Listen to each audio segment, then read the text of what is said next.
Unit 7 का part 7 नमक सत्याग्रह। नमक सत्याग्रह एक रिपोर्टाज डेव मिलर है। इसमें आपको पता है क्या हुआ था। सबसे पहले इसका सारांश पढ़ेंगे कि इस पाठ का सारांश क्या है। यह पाठ महात्मा गांधी जी की नमक आंदोलन का आंखों देखा हाल सुनाता है कि मतलब जो महात्मा गांधी का नमक आंदोलन हुआ था, नमक सत्याग्रह हुआ था, उसका आंखों देखा हाल सुनाता है। 78 अनुयायियों के साथ 12 मार्च 1930 को गांधी जी ने दांडी यात्रा शुरू की। यह नमक कानून तोड़ने के लिए थी। यात्रा के रास्ते में लोग शामिल होते गए।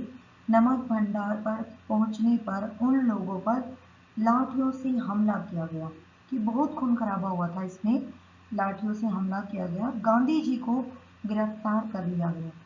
फिर अब्बास तैयब जी को तब सरोजनी नायडू ने सत्याग्रहियों का नेतृत्व किया। इस आंदोलन में लगभग 320 लोग घायल हुए तथा 2 की मृत्यु हुई। अपनी रिपोर्ट में डेव मिलर ने लिखा है कि अंग्रेजों की वह अमानवीयता उनसे बर्दाश्त नहीं हो रही थी।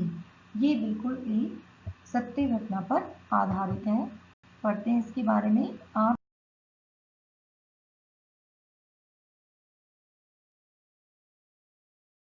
खाना स्वादिष्ट बनाने के काम आता है। स्वास्थ्य की दृष्टि से भी नमक का सेवन आवश्यक है। नमक की कमी का होना सेहत के लिए अच्छा नहीं होता। यह सब तो हुए नमक के स्वास्थ्य संबंधी गुण। महात्मा गांधी ने नमक का एक और उपयोग किया था। वह उपयोग था भारत से ब्रिटिश सत्ता के पांव उखाड़ने का। पाठ प्रवेश में देखिए क्या होता है। स्वतंत्रता सेनानियों के बलिदान के परिणाम स्वरूप ही हम आजाद देश के नागरिक कहलाने के अधिकारी बने हैं। इरादे नेक हो और हौसले बुलंद हो तो कैसा भी कष्ट सहने की शक्ति आ जाती है। धैर्य की परीक्षा कठिन काल में ही होती है। क्रूर शासन व्यवस्था अधिक दिनों तक नहीं चल सकती। निस्वार्थ भाव से एक कदम आप उठाइए, हजारों कदम खुद बे खुद आपके साथ उठने लगते हैं। पत्रकारिता का पहला सिद्धांत है निष्पक्षता और उसका उद्देश्य अनीति को उजागर करना। देखिए आगे इसमें चुने हुए 78 अनुयायियों के साथ साबरमती आश्रम छोड़ देंगे और गुजरात के गांव से होते हुए 240 मील दूर समुद्र तट पर स्थित दांडी तक की पैदल यात्रा करेंगे। वहां अपने अनुयायियों के साथ खुले ढंग से कानून तोड़ते हुए समुद्र से नमक बनाएंगे।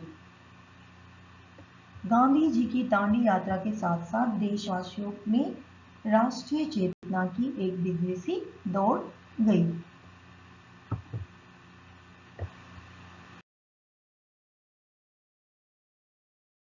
आकृति वाले गांधी जी अपनी छड़ी के सहारे कदम रखते हुए जैसे जैसे आगे बढ़ रहे थे, ग्रामीण जनता उनके दर्शन के लिए उमड़ती आ रही थी।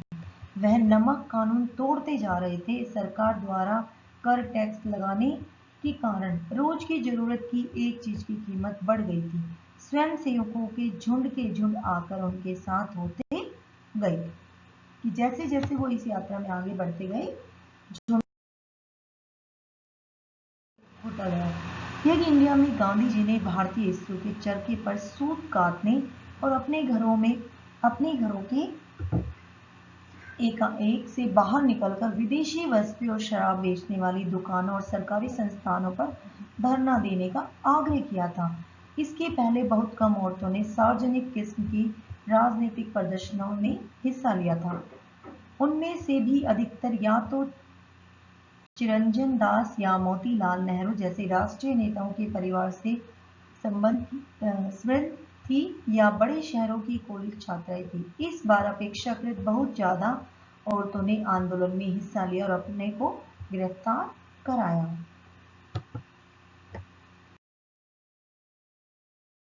कानून का उल्लंघन किया। इसके पहले कि गांधी जी धरसना के सरकारी भंडार पर सत्याग्रह करके नमक बनाते, उन्हें गिरफ्तार कर लिया गया।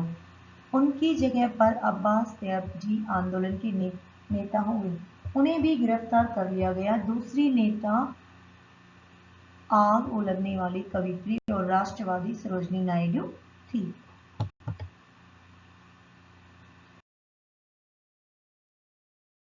भारत की प्रतिष्ठा आपके हाथों में है। आप पर मार पड़ेगी लेकिन आप उसका प्रतिरोध नहीं करेंगे, यहाँ तक कि बचाव में आप अपने हाथ भी नहीं उठाएंगे। भारी जय जयकार के साथ उसका भाषण खत्म हुआ। अब देखिए आगे।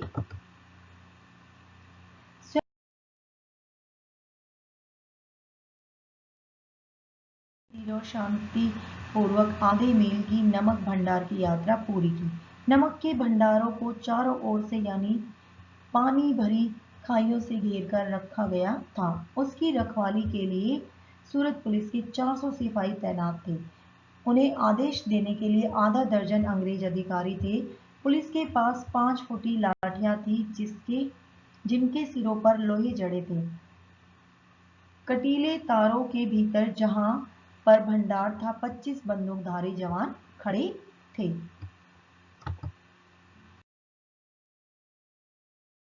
चवालीस हाल ही में लागू हुई थी, जिसके अनुसार किसी भी एक जगह पर 5 आदमी से अधिक एकत्र नहीं हो सकते थे।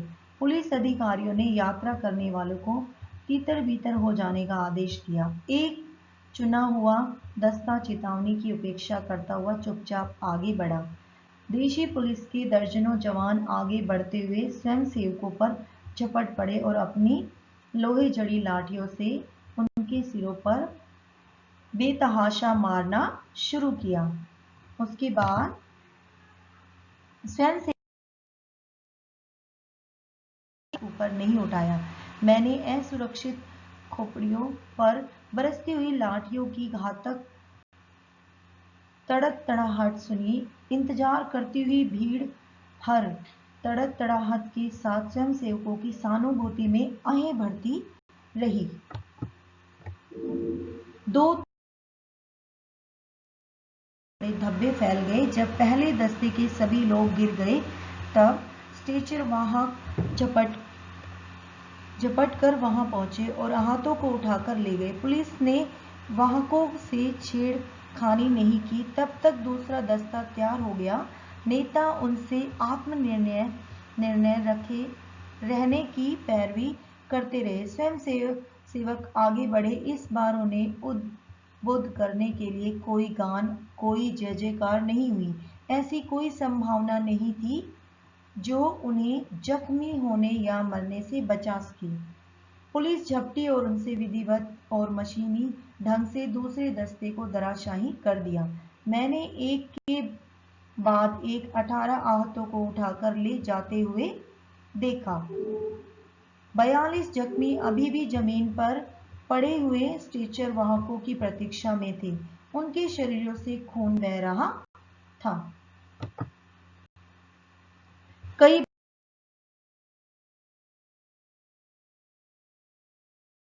विहीन व्यक्तियों को विधिवत मारकर खून से लथपथ कर देने वाले दृश्य देखकर मैं बीमार जैसा अनुभव करने लगा। इतना बीमार कि मैंने उधर से अपनी निगाह घुमा ली। मुझे असहाय क्रोध और नफरत का ऐसा एहसास हुआ जिसका वर्णन नहीं किया जा सकता। अहिंसक संगठन लगभग कई अवसरों पर टूटा। ऐसा लगा कि नियति भीड़ पुलिस पर व्यापक ढंग से टूट पड़ने ही वाली थी। अंग्रेज पुलिस अधीक्षक अपने बंदूकधारियों को एक छोटी सी चोटी पर ले गया और भीड़ पर गोलियां चलाने को तैयार हो गया, लेकिन नेता स्वयंसेवकों पर नियंत्रण रखने में सफल हो गई। दोपहर के 11 बजते बजते मौसम बहुत गर्म हो गया था। तापमान 116 डिग्री फ़ारेनहाइट पर पहुंच गया था और प्रदर्शन समाप्त प्राय था। 320 व्यक्ति बुरी तरह जख्मी हुए थे और 2 की मृत्यु हुई थी। उनकी सेवा करने वाले राष्ट्रवादी डॉक्टरों की संख्या कम थी। अपनी आंखों अंग्रेजों की यह अमानवीयता देखने के बाद जब मैंने अपनी रिपोर्ट विश्व प्रेस को भेजनी चाहिए तो अधिकारियों ने तत्काल रोक दिया और बाद में उसे सेंसर कर दिया।